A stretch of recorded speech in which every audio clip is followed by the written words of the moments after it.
नमस्ते। अ, आज कुछ थोड़ी सी बात करना चाह रहे हैं हम लोग और हम बात करना चाह रहे हैं solid angle and in this solid angle what is solid. चलिए, बहुत डिटेलिंग तो नहीं करेंगे, एक छोटी छोटी सी दो तीन बातें करेंगे। बहुत ही छोटा छोटा सा। अगर अपन प्लेन एंगल की बात करें, प्लेन एंगल, तो जो ये प्लेन एंगल है, ये अपन लोगों ने ज्योमेट्री वगैरह में देखा हुआ है। ऐसा आप सर्किल लीजिए और यहाँ एक पॉइंट लीजिए जिसको सेंटर कह रहे हैं। ये रेडियस हो गया बेटा, और ये थोड़ा सा ऐसा घूमता है, और जब ये घूमता है तो ये जो स्वैपिंग है, ये जो स्वैपिंग है, इसका जो पोछा लगाइए सर, इसको अपन लोग एंगल के पुकारते हैं। और ये हो जाता है आपका ये जो आर्क है, ऐसा आर्क, और ये रेडियस। तो इसका मेजरमेंट होता है आर्क बाई रेडियस। इसे आप प्लेन एंगल कहते हैं। अगर आप इसको नापना चाहते हैं तो ये हो जाता है आर्क बाई रेडियस। इसके लिए जो यूनिट इस्तेमाल करते हैं वो होती है रेडियन। और अगर आप इस लूप को पूरा क्लोज करते हैं, पूरा का पूरा ऐसा यूं जाके ऐसा, तो इसके लिए जो कंप्लीट एंगल आएगा प्लेन वाला, वो आ जाएगा कितना, 2 पाई रेडियन। ये हो गया आपका प्लेन एंगल, जो कि आप लोगों ने ज्योमेट्री में बड़े आराम से सुना हुआ है, 9th क्लास में भी, उससे भी नीचे, उससे भी नीचे, शायद 7th क्लास में ही आ जाता है। अब अपन जाते हैं सॉलिड एंगल पे। वो क्या होता है, चलिए। ये क्या था, सर्किल था। ये सर्किल था, 2D में होता है। अब अपन बनाते हैं स्पीयर। ये अगर सर्किल था तो अपन बनाते हैं स्पीयर। और जब स्पीयर बनाएंगे तो यहां अपन एक छोटा सा पार्ट ले लेंगे, ऐसा ऐसा, ठीक, यूं, और इसको ले आएंगे सेंटर पे से।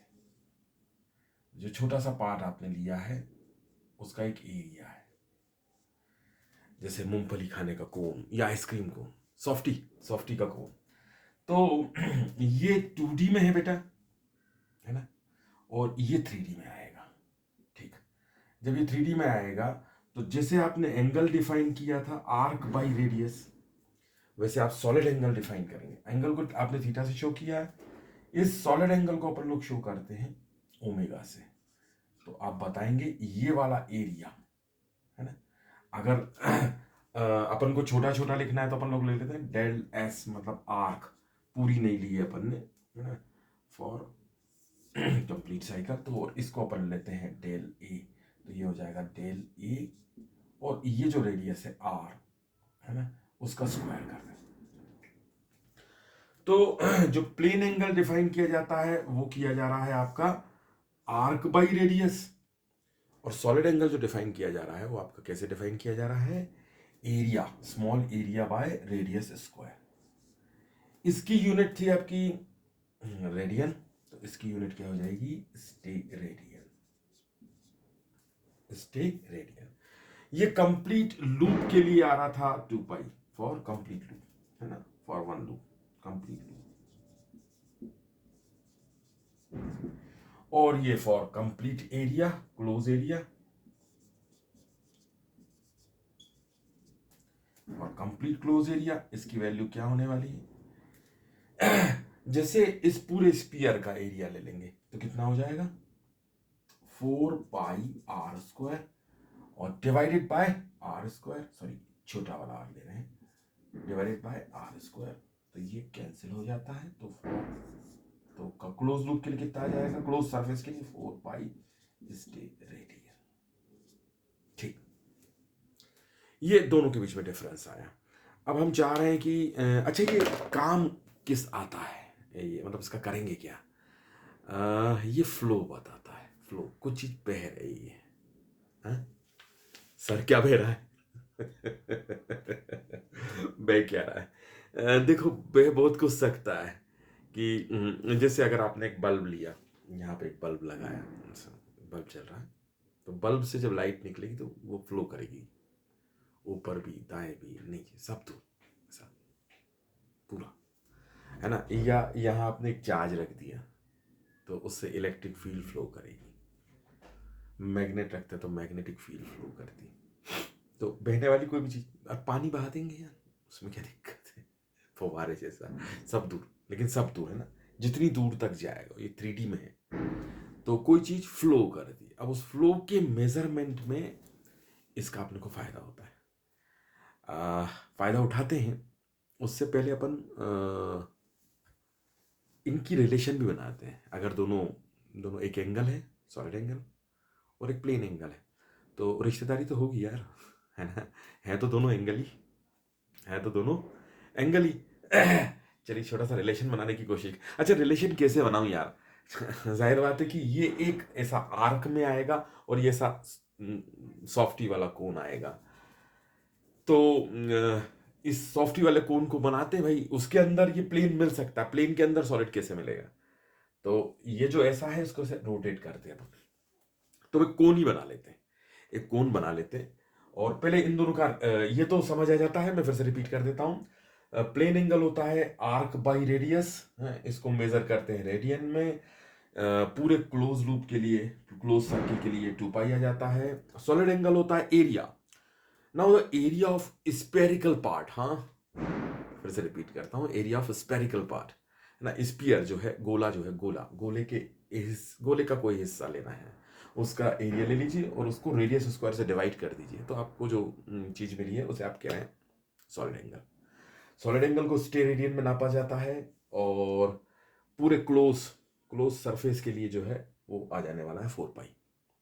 ये तो कॉमन सेंस ही है ना, क्योंकि स्पीयर का टोटल एरिया तो 4 पाई आर स्क्वायर होगा, आर स्क्वायर से डिवाइड करके क्लोज के लिए 4 पाई स्टेरेडियन आपके हाथ में आ जाएगा, ठीक है ना। और मैंने कहा कि इससे अपन फ्लो नापते हैं, तो अपन फ्लो नापने की कोशिश करेंगे।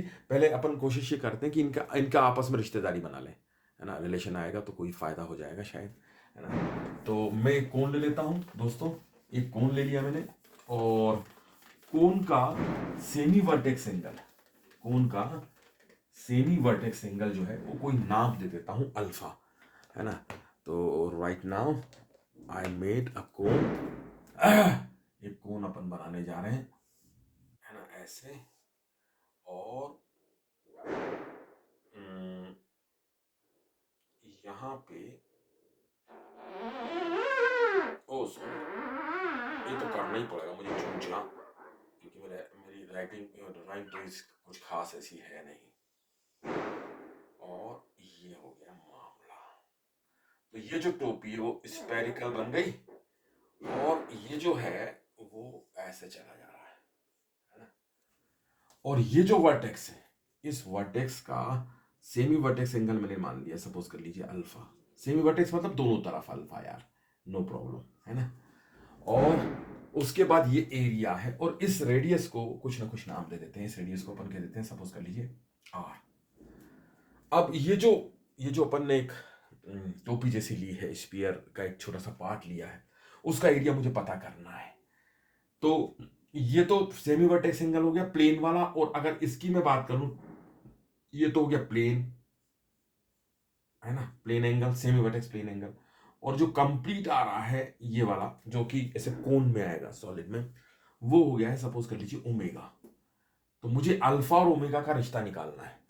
तो मैं करने ये जा रहा हूं कि मैं यहाँ पे एक पट्टी लूंगा, ऐसी मैंने एक पट्टी ले ली,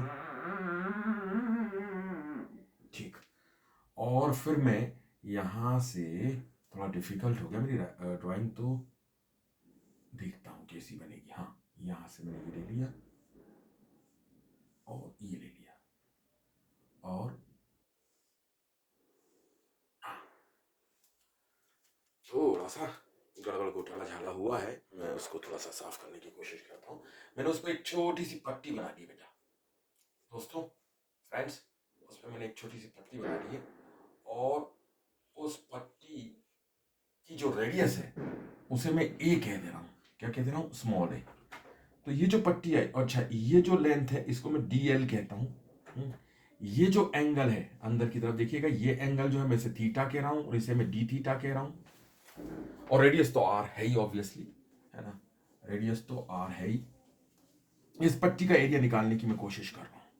इस पट्टी के एरिया को मैं अगर मैं डी ए कहूं तो, इस पट्टी के एरिया को मैं डी ए कहूं तो डी ए की जो वैल्यू आने वाली है वो कितनी आने वाली है? वो दोस्तों आने वाली, ये जो पट्टी खुलेगी सीधी वो हो जाएगी 2 पाई आर। आर बोले तो इसकी रेडियस है ए, है ना, 2 पाई आर। और ये जो लेंथ हो जाएगी, मतलब ये ऐसे खुल के सामने ऐसी दिखेगी, ऐसी पट्टी थोड़ी टेढ़ी होगी।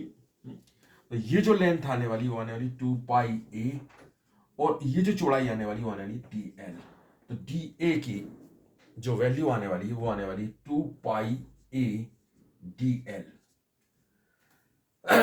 अब चूंकि मुझे इस पूरे एरिया को निकालना है in the terms of r, तो मैं कोशिश ये करूंगा कि धीरे धीरे धीरे धीरे एक एक चीज टर्न करता चलूं। तो ये हो जाएगा परपेंडिकुलर अपॉन हाइपरटोनियस। ये ए हो गया है और ये हाइपरटोनियस आर, और हाइपरटोनियस तो हमेशा ये आर आने वाली है। तो परपेंडिकुलर ए बाय हाइपरटोनियस आर, ये हो जाना चाहिए बच्चे, ये ए हो गया और ये हाइपरटोनियस हो गई। ये हो जाना चाहिए आपका परपेंडिकुलर अपॉन हाइपरटोनियस साइन थीटा। और इंटीग्रल का एक प्रिंसिपल है, वो प्रिंसिपल ये है कि जो अपन छोटा एलिमेंट लेते हैं उसमें आप नीचे से भी थीटा ले सकते हैं और ऊपर से भी थीटा, मतलब ये इतना छोटा लिया जाए कि उसके अंदर वेरिएशन कम हो। इंटीग्रल का प्रिंसिपल ही है ना। इसको अपन कभी किसी दिन बाद में डिस्कस करेंगे, है ना। तो फिलहाल हो गया है A is equal to R sine theta. अब डी ए की जो अगला स्टेप आ रहा है वो आ रहा है 2 पाई ए। 2 पाई ए की जगह पर लिख दें आर साइन थीटा, और एक और टर्म है और ये हो गया डीएल। अगला स्टेप ये है कि ये डीएल, अगर मैं इसको डी थीटा लेता हूं आर्क बाई रेडियस, मतलब अगेन अगेन मैं क्या क्या पाऊंगा, dl by r, dl by r is equal to हो जाएगा डी थीटा। तो डीएल की वैल्यू हो जाने वाली है अगेन कितनी, r d theta. Now d ए की जो वैल्यू है वो हो जाने वाली है 2 पाई, एक आर ये है और डीएल की जगह आने वाला आर थीटा, तो ये हो जाएगा 2 pi are square sine theta D theta. दोस्तों आप सोच रहे होगे कि ये सर क्या करे जा रहे हैं, क्यों करे जा रहे हैं। मैंने पहले कहा था कि हम लोग सॉलिड एंगल और प्लेन एंगल का रिलेशन निकालना चाह रहे हैं, है ना। फिर मैंने इसके ऊपर एक छोटा सा टोपी जैसा बना लिया, क्योंकि स्पीयर का एक छोटा कट एरिया ले लिया। फिर मैंने उस पर मेरे को इसका एरिया चाहिए, क्योंकि मुझे अगर मुझे सॉलिड एंगल निकालना है तो वो कैसे निकलेगा, सॉलिड एंगल ऐसे निकलेगा कि ओमेगा इज इक्वल टू ये जो भी एरिया है, टोपी का जो भी एरिया है ए, और इसके नीचे ये जो रेडियस है उसका स्क्वायर। यही इसकी डेफिनेशन है, यही इसकी जरूरत है। अब सवाल पैदा हो रहा है कि ये एरिया कैसे निकले। तो एरिया निकालने के लिए मैंने कोएफिशिएंट करना पड़ेगा, very very very very very करता जा रहा है वो, क्योंकि इस तरफ यहां पहुंचोगे तो बहुत छोटा हो जाएगा, यहां पहुंचोगे तो बड़ा सा हो जाएगा। तो मैंने एक पट्टी ली, पट्टी के लिए 2 पाई जो भी उसकी रेडियस मैंने मानी 2 pi A D L, length into breadth करके मैंने ये एरिया लिया। लेकिन मेरी प्रॉब्लम ये है कि मैं इसको डायरेक्ट इंटीग्रेट नहीं कर सकता, क्योंकि ये एरिया जब मैं यहां पहुंचूंगा तो इतना बड़ा होगा, यहां पहुंचूंगा तो जीरो होगा, मतलब ए बदलेगा एज वेल एज डीएल बदलेगा। तो मैंने इन सारी चीजों को इन टर्मों में लाने की कोशिश करी आर, क्योंकि मैं कहीं भी चला जाऊं, मैं कहीं भी चला जाऊं आर बदलने वाला नहीं है ना, इसका रेडियस बदलने वाला नहीं। तो मैंने ए को आर की टर्म में ले गया, लेकिन अभी मेरी मुसीबत खत्म नहीं हुई, ये तो आ गया, लेकिन अभी भी मेरे पास एक डीएल बचा हुआ है, वो भी वेरी कर रहा है, तो मैं उसे भी आर की टर्म में ले गया। दरअसल जब भी इंटर लेवल पे, है ना, अपना 11th और 12th लेवल पे अपन इंटीग्रेशन करने की कोशिश करते हैं, तो हमेशा कोशिश ये रहती है कि उसके अंदर सिंगल वेरिएबल रहे। इसलिए अगर आपने बहुत सारे डेरिवेशन करे होंगे, आप में से जो लोग 12th को पार कर गए हैं या पार कर ही रहे हैं मैग्नेटिज्म में, इलेक्ट्रोस्टेट में, रिंग में, तो आपने पाया होगा कि हर बार वो पता नहीं ज्योमेट्री लगा लगा के आखिरी में सिंगल वेरिएबल में ले जाता है वो। इसके ऊपर अपन और भी चर्चाएं करेंगे जब मैग्नेटिक फील्ड निकालेंगे या इलेक्ट्रिक फील्ड निकालेंगे, रिंग से निकालेंगे। तो इस तरह की जब भी बातें होती हैं तो फंक्शन को आपको हमेशा सिंगल वेरिएबल ले जाना पड़ता है। और भी बातें करेंगे, चर्चा करेंगे, लेकिन फिलहाल अपन यहां तक आ गए। तो ये सारी कहानी गाने का कारण ये है कि इसको सिंगल वेरिएबल में लिया है। अब बहुत ही आसान है, सिंगल वेरिएबल में आ गया है, अब इसको इंटीग्रेट कर सकते हैं। तो integration of d a must be equal to, आप देख सकते हैं आप क्या क्या चीजें कांस्टेंट, ये सारी चीजें कांस्टेंट है, 2 पाई आर स्क्वायर और integration sign theta D theta. अब अगली जरूरत मेरी है लिमिट चूज करना। आप देखिए जब मैं थीटा लेता हूं बच्चे तो ये पूरी रिंग आ जाती है, पूरी मतलब ये जो पट्टी है पूरी एक छोटे डी थीटा के लिए एक पूरी कंप्लीट पट्टी आ चुकी। तो अगर आप जीरो से अल्फा कर देंगे, जीरो से अल्फा कर देंगे तो पट्टियां पट्टियां पट्टियां जुड़ते हुए पूरी हो जाएगी। मतलब धोखा कभी कभी क्या हो जाता है, बच्चे कहने लगते हैं सर ये इस तरफ तो अल्फा चला गया, इस तरफ निगेटिव अल्फा चला, तो माइनस अल्फा से प्लस अल्फा। हाँ बिल्कुल ऐसा कर सकते थे अगर अपन आधी पट्टी लेते, क्योंकि अपन ने सिर्फ डी अल्फा में पूरी पट्टी ले ली है, तो ऊपर और नीचे दोनों का कवर हो गया है। इसलिए मैं जीरो से सिर्फ अल्फा तक इसे इंटीग्रेट कर दूंगा। डी ए की जो वैल्यू हो इंटीग्रेशन के बाद ए आ जाएगी 2 पाई r² वैसा का वैसा है, साइन थीटा आप लोग जानते हैं माइनस कॉस थीटा आने वाला है, और ये आ जाएगा अल्फा, ये आ जाएगा जीरो। तो ये हो जाने वाला है 2 पाई r², ये हो जाने वाला है minus cos alpha minus minus cos zero, और ए की जो वैल्यू आ जाएगी वो आ जाने वाली है 2 पाई r², और ये हो जाएगा 1 माइनस कॉस अल्फा। नाउ इसके लिए जो ओमेगा आ गया है, इसके लिए जो ओमेगा आ गया है, ओहो हो, ये नीचे जा चुका है ना, ये काफी नीचे जा चुका है इसलिए दिख नहीं रहा है ना। ओके ओके ओके, है ना, मैं इसको करेक्ट कर देता हूँ। कहाँ तक, हाँ यहाँ तक ही आ रहा है ना। तो इससे नीचे लिखने का कोई मतलब नहीं है। तो ए की जो वैल्यू है, ए की जो वैल्यू है वो क्या आने वाली है 2 पाई r², और फिर ब्रैकेट में आने वाला है कितना, minus cos theta minus minus cos zero, और ये ओमेगा। ठीक, नाउ व्हाट, ये कॉस जीरो की वैल्यू 1 हो जाएगी और कॉस थीटा हो जाएगा, तो ए की जो वैल्यू आ जाएगी वो जाएगी 2 पाई r², है ना, 1 माइनस कॉस थीटा। अब आप ओमेगा निकालना चाहते हैं, तो जब आप ओमेगा निकालना चाहेंगे तो वो क्या हो जाएगा a/r²। तो ओमेगा की जो वैल्यू आ जाएगी, सॉलिड एंगल और सेमी वर्टेक्स प्लेन एंगल का रिलेशन है ये, ओमेगा इज इक्वल टू कितना हो जाने वाला है, ओमेगा इज इक्वल टू हो जाने वाला है r² कट हो जाएगा 2 pi 1 minus cos theta. This is the one. 2 pi omega is equal to 2 pi 1 minus cos theta. ठीक, so good, we have a relation. Again ये छोटा पड़ गया, मुझे लगता है ऊपर ही लिख देता हूँ, फिर से लिख देता हूँ। Omega is equal to 2 pi 1 minus cos theta की जगह अल्फा आ जाने वाला है, थीटा की जगह जीरो से अल्फा, हाँ ठीक है थीटा ही कह लें उसको, अल्फा भी क्यों है, अच्छा अल्फा कह दिया तो अल्फा ही कह देते हैं। तो लिमिट्स जो है वो थीटा से अल्फा हो जाने वाली, थीटा से अल्फा, और ये अल्फा और ये अल्फा, और फिर ये भी अल्फा। तो ये आपका प्लेन एंगल और सॉलिड एंगल के बीच में रिलेशन आ गया है। अब सवाल पैदा होता है, ओह ये तो बार बार ऊपर निकल जा रहा है, ओहो हो, ऊपर वाला भी नहीं दिख रहा। एक मिनट दोस्तों, मैं इसको मिटा के फिर से लिख देता हूँ। ये यहीं तक आ रहा है, ऊपर वाला भी दिखाई नहीं दे रहा। चलिए, तो मैं इसको एक बार फिर से लिखता हूँ। यहाँ पहुँचने के बाद यहाँ पहुँच गए, और अब मैं इसे मिटा के लिख देता हूँ। तो ये हो जाने वाला है कितना, ए की वैल्यू, ओमेगा की वैल्यू जो होने वाली है वो होने वाली है 2 pi r², sorry 1 minus cos alpha divided by r²। तो आपकी ओमेगा और plane angle, semi plane angle, semi vertex plane angle और सॉलिड एंगल का रिलेशन आपके पास आया है।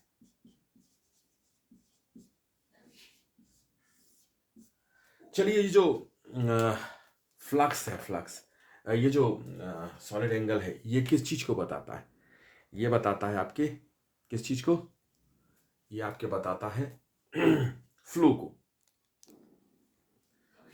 बताता है फ्लो को।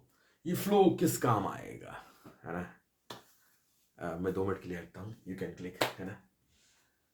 चलिए, ये किस काम आएगा, है ना, लेट अस सी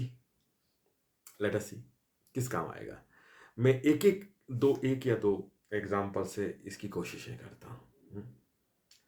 एक एग्जाम्पल ये है कि सपोज कर लीजिए कि एक क्यूब है ना, एक एग्जांपल बोल रहा हूं, एक क्यूब है और क्यूब के अंदर एक चार्ज क्यू रखा हुआ है at the centre. Question is what? A cube have a charge at the centre. A cube have the charge at the centre and he is asking how much amount of flux pass out from one surface of cube. मैं फिर से repeat करता हूं. A charge q is set at the center of cube and he is asking how much amount of flux passes out or emerges out from one surface of cube. Now see, it is very easy. It is very easy. If you got the concept of solid angle, है ना? So this is the cube. Now see, this is the cube.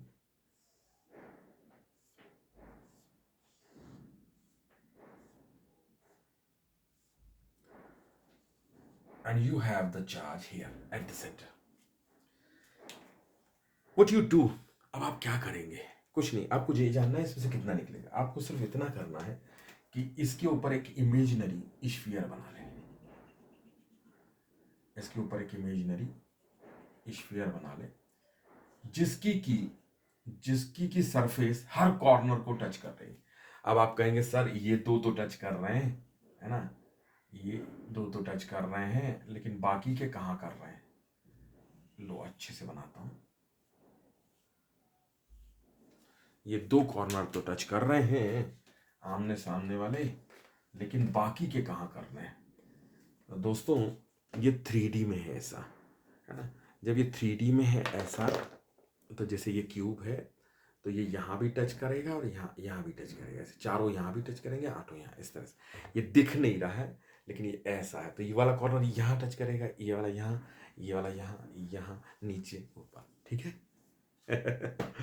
तो now क्या हुआ कि अब इसमें से आपने क्या करना है, इसमें से आप देख सकते हैं कि अगर ये ऐसा है तो 1 2 3 4 5 इधर और 6 इधर, ये 6 बराबर बराबर हिस्से, दे आर इक्वल, क्योंकि वो क्यूब बिल्कुल बराबर बराबर है ना, सिमेट्री है, तो बराबर हिस्से हैं. तो अगर आप इसमें से एक हिस्सा ले लें ऐसा, तो वो स्फीयरिकल सरफेस का कौन सा हिस्सा है? स्फेरिकल सरफेस का 1/6 है. 6 सरफेस है, 1 2 3 4 5 6. Now tell me how much flux out emerge out from this. तो अगर ये जो रेड कलर का गॉसियन सरफेस है इसकी बात आप करते हैं, तो इससे निकलने वाला फ्लक्स गॉस थ्योरम से कहता है Q/ε0. This is the flux, है ना. और इस पूरी गॉसियन सरफेस का जो सॉलिड एंगल है वो कितना है? सॉलिड एंगल कितना है? पूरी जब क्लोज होती है तो कितना होता है? 4 पाई. तो मैं लिखता हूं बाय यूनिट सॉलिड एंगल. अगर केले 24 रुपए दर्जन है तो एक केला 2 रुपए का होता है. तो बाय यूनिट सॉलिड एंगल, तो यूनिट सॉलिड एंगल से कितना चलेगा? तो बोले टोटल इतना चल रहा है. यूनिट सॉलिड एंगल से चलेगा 5/4 पाई. तो बोले इसके लिए सॉलिड एंगल कितना है एक सरफेस के लिए? देखिए ये ऐसा बनेगा और यहां पे आपका एक ऐसा स्क्वायर बनने वाला ऐसा. तो इसका जो है ये बन गया है. ऐसे ही इसका बनेगा, ऐसे इसका एक बाहर का एक अंदर का. तो टोटल कितना हो जाने वाला है? इसका जो सॉलिड एंगल आने वाला है वो ओमेगा, वो आने वाला है 4 पाई/6, क्योंकि सब बराबर होने, सिमेट्री में सब बराबर होने वाले. नाउ इसके एक सरफेस से जो फ्लक्स निकलने वाला है, अगर वो φ1 है, φ' है, तो 5/4 पाई, है ना, इंटू 4 पाई/6, है ना, ओमेगा कर दिया अपन 4 पाई/6. तो ये हो जाने वाला है पाई/6, 5/6. तो φ' की जो वैल्यू होने वाली है वो Q/6ε0. This is very basic simple example, है ना, वेरी बेसिक सिंपल एग्जाम्पल, कि आपने सीधे सीधे सॉलिड एंगल को तोड़ लिया. क्या कर लिया? सॉलिड एंगल को धीरे धीरे बिल्कुल आसानी से तोड़ लिया. एक और इंटरेस्टिंग सवाल पे जाता हूं. पहला एक क्वेश्चन ये हुआ. एक क्वेश्चन ये कहता है कि सपोज, देख लीजिए, एक बार क्लिक कर लीजिए. अच्छा जी, अब मैं एक और इंटरेस्टिंग सवाल पे जाता हूं। कहता है कि देयर आर टू चार्जेस, सवाल सुनते जाइएगा। देयर आर टू चार्जेस, है ना, एक है Q1 प्लस और एक है Q2, एक है Q1 प्लस एक है Q2, है ना, and a line of force, दोनों पहले उनको उनकी एक्सेस ले लीजिए, है ना। Two charges are there, one is Q1 plus and other is Q2 minus Q2, है ना, and they are kept at certain distance, वो कुछ दूरी पे रखे हैं, उनकी एक एक्सेस है, और one line of force started from plus Q1 and terminate on the Q2 like this, है ना, कि आपके पास ये Q1 है और ये Q2 है। तो ये आपका है बेटे प्लस Q1 और ये है minus Q2। Line of force start, just start, ये तो एक्सेस हो गई, ये भी एक लाइन ऑफ फोर्स है, स्टार्ट हो गई, just start and reaches here. Now see कि स्टार्ट तो हो रही है और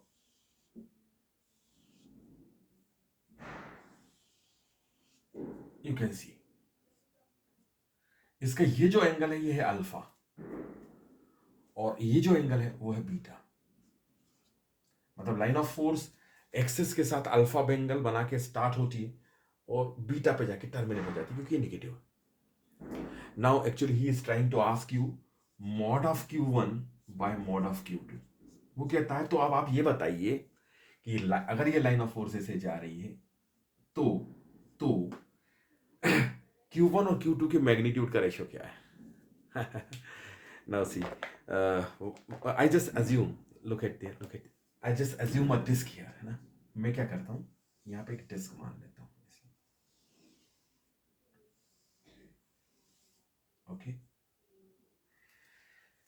इस डिस्क के अंदर जितनी लाइंस ऑफ फोर्सेस हैं, मतलब मैं उसकी रेंज ले लेता हूं, इसी जो टॉप मोस्ट पॉइंट है वहां से एक डिस्क मान लेता हूं, और तो आप देखेंगे कि इस डिस्क में जितनी लाइंस ऑफ फोर्सेस एंट्री करेंगी, देखिएगा, उतनी ही यहां से बाहर हो जाएंगी, ठीक। फ्लक्स, इस डिस्क में जितना फ्लक्स एंट्री करेगा उतना ही फ्लक्स बाहर हो जाएगा, क्योंकि मैंने डिस्क बनाया ही ऐसा है, उस लाइन की बाउंड्री पे बनाया है।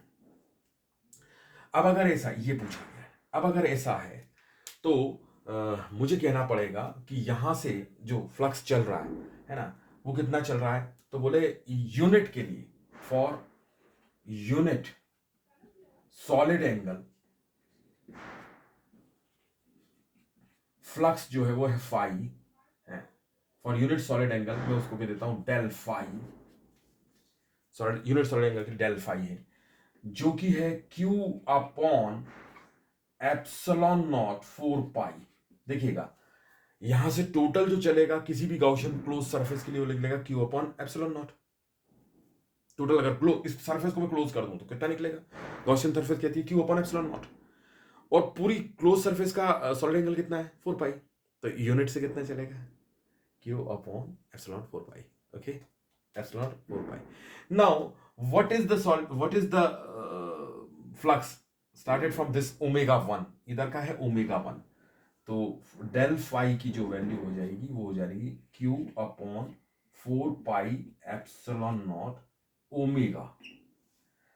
तो दोस्तों इधर का ओमेगा 1 मान लेते हैं और इधर का ओमेगा 2 मान लेते हैं, और जितना फ्लक्स इसमें से इसमें जाएगा उतना ही फ्लक्स उस डिस्क में से उधर पार हो जाएगा। एंट्री और एग्जिट बराबर है, कम ज्यादा नहीं।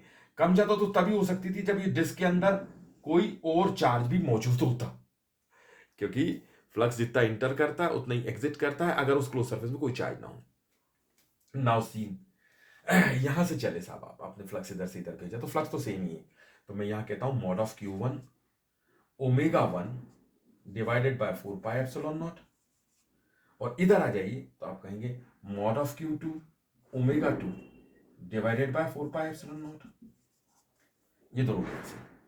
नाउ अगली जो स्टेप है वो मैं जानता हूं कि ओमेगा और अल्फा के बीच में एक रिश्तेदारी है, अभी निकाली थी, तो उसका फायदा यहां उठा लेते हैं, तो ये हो जाएगा, ये मैंने मॉड लिए हुए डायरेक्ट, प्लस माइनस नहीं ले रहा हूं मैं।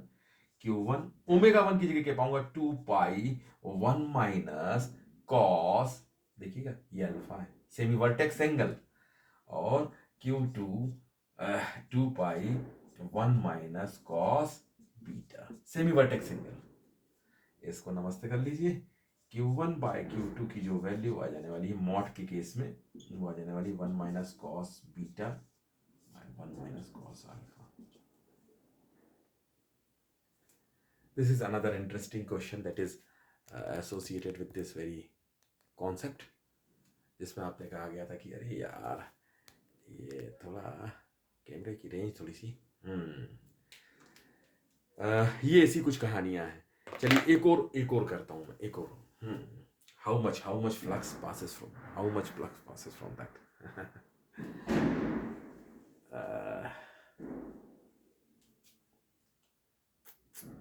चलिए यहीं से एक इंटरेस्टिंग क्वेश्चन और जनरेट कर लेते हैं। अरे हाँ, रुकते हैं, थोड़ा बदलते हैं मामले को। क्यों सिर्फ why should we talk about flux only, है ना? थोड़ा सा बदलते हैं। अगर कोई लाइट सोर्स सपोज कर लीजिए ट्रांसपेरेंट मीडियम के अंदर है, सपोज कर लीजिए वाटर के अंदर है, a light source is there inside the water, है ना? एक बल्ब है जो पूरा कंप्लीट 4 पाई स्टे रेडियन की लाइट छोड़ रहा है। अब अगर कोई लाइट सोर्स पानी के अंदर है, तो वो जब लाइट पानी से बाहर निकालेगा, देखिए कैसे निकालेगा, पहले देखते हैं निकालेगा कैसे।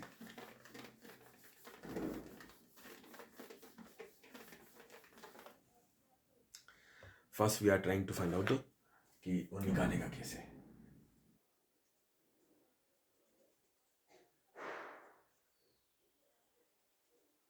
ये ऐसा बनाया, ऐसा ऐसा तो ऐसा। अरे यार ये मुझे जो है ना, मुझे कैमरा अच्छा लेना पड़ेगा, कुछ करना पड़ेगा। खैर फिलहाल में इसका सेंटर है और यहाँ एक लाइट सोर्स रखा है, और ये जो है वाटर है, यहाँ क्या है, वाटर है। अब ये पूछता है कि जो एनर्जी ये पर सेकेंड रिलीज कर रहा है लाइट बल्ब, उसका कितना अमाउंट बाहर जा रहा है, जबकि उसकी कुछ उसने डेप्थ वगैरह दे दी है। यहां आप जानते हैं ये जो आपने लूप जैसा बनाया है, अगर मैं इस एंगल को क्रिटिकल एंगल कह दूं, क्रिटिकल एंगल, तो आप जानते हैं क्रिटिकल एंगल से ऊपर वाली लाइट जो है वो वापस वाटर में आ जाने वाली है। ठीक, मतलब व्हाट सो नॉट, लाइट का केवल ये वाला अमाउंट ही बाहर जाने वाला है, केवल ये वाला अमाउंट बाहर जाने वाला है।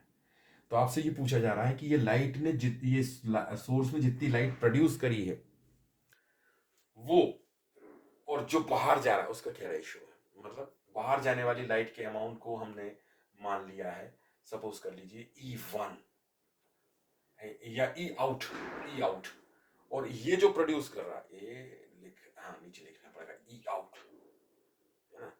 ई आउट वो नीचे लिखना पड़ेगा। हाँ, ये जो बाहर जा रहा है वो है ई आउट, अब तो दिख रहा है। और ये जो टोटल प्रोड्यूस कर रहा है वो है ई। ठीक, टोटल जो प्रोड्यूस कर रहा है वो है ई। अब अगर ये वाला एंगल क्रिटिकल एंगल के बराबर है, तो ये सेमी वर्टेक्स एंगल भी क्रिटिकल एंगल के बराबर हो जाएगा, और इसके लिए मुझे एक सॉलिड एंगल चाहिए रहेगा। तो ये तो लाइट तो ऐसे तो नहीं होती कि प्लेन में निकले, वो तो सब दूर 3D में निकलती बॉल जैसी। तो टोटल अमाउंट ऑफ ई है। अब देखिएगा जो बाहर निकल रहा है उसको ढूंढने की कोशिश करते हैं। ये क्रिटिकल एंगल होगा, semi vertex angle, critical angle c. Now what, इसका ओमेगा क्या आने वाला है? तो ओमेगा जो आने वाला है वो आने वाला है 2 पाई 1 माइनस कॉस सी, क्रिटिकल एंगल। ये इसने टोटल अमाउंट ऑफ लाइट जो प्रोड्यूस करी है वो है ई, है ना? तो by unit solid angle by, है ना? पहले टोटल देख ले, total light flux, total light flux की जो वैल्यू है वो है ई मान लिया पहले, है ना? From this area, from unit solid angle,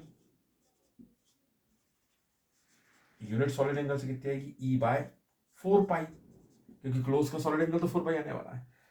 और फिर इसमें से कितनी बाहर हो रही है, इसमें से कितनी बाहर हो रही है, तो इसका सॉलिड एंगल है omega.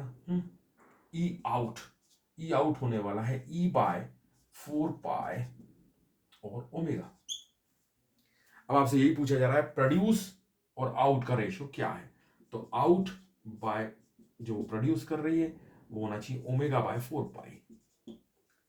Now see what is the value of omega by 4 pi. Omega की वैल्यू कितनी होने वाली है, ये this much 2 pi 1 minus cos C, तो ये हो जाने वाली है, कहां तक दिखेगा, यहां तक दिखेगा यहां भी दिख रहा है, तो E naught by E that must be omega क्या हो जाएगा 2 pi 1 minus cos C divided by 4 pi. नमस्ते, ये 2 हो जाता है 1 minus cos C divided by 2। Again यहां पे क्या सीन होने वाला है, 1 बाय साइन सी, कहां तक दिखता है, यहां तक 1 by sine C is equal to mu and that is for water 4/3 4/3, तो sine C is equal to 3/4। Sine C की वैल्यू ये आ गई, तो sine square theta plus cos square theta होता है 1, तो cos theta cos C is equal to √1 minus sine square C.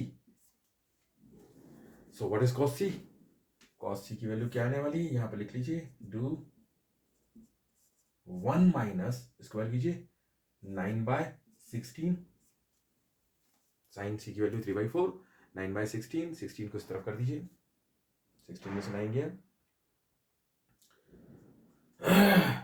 7, so that must be cos C is equal to क्या हो जाने वाला है, √7/16 का रूट हो जाएगा अगेन 4, अगेन 4 हो जाने वाला है। You can put here 1 minus √7/4 divided by 2, और that will be 4 minus √7 divided by 8, ये रेशियो आने वाला है। So okay, it's a small idea over which we are trying to talk कि वो सॉलिड एंगल क्या है और वो किस तरह से इस्तेमाल कर सकता है। Think, focus your vision. So thank you very much. Namaste.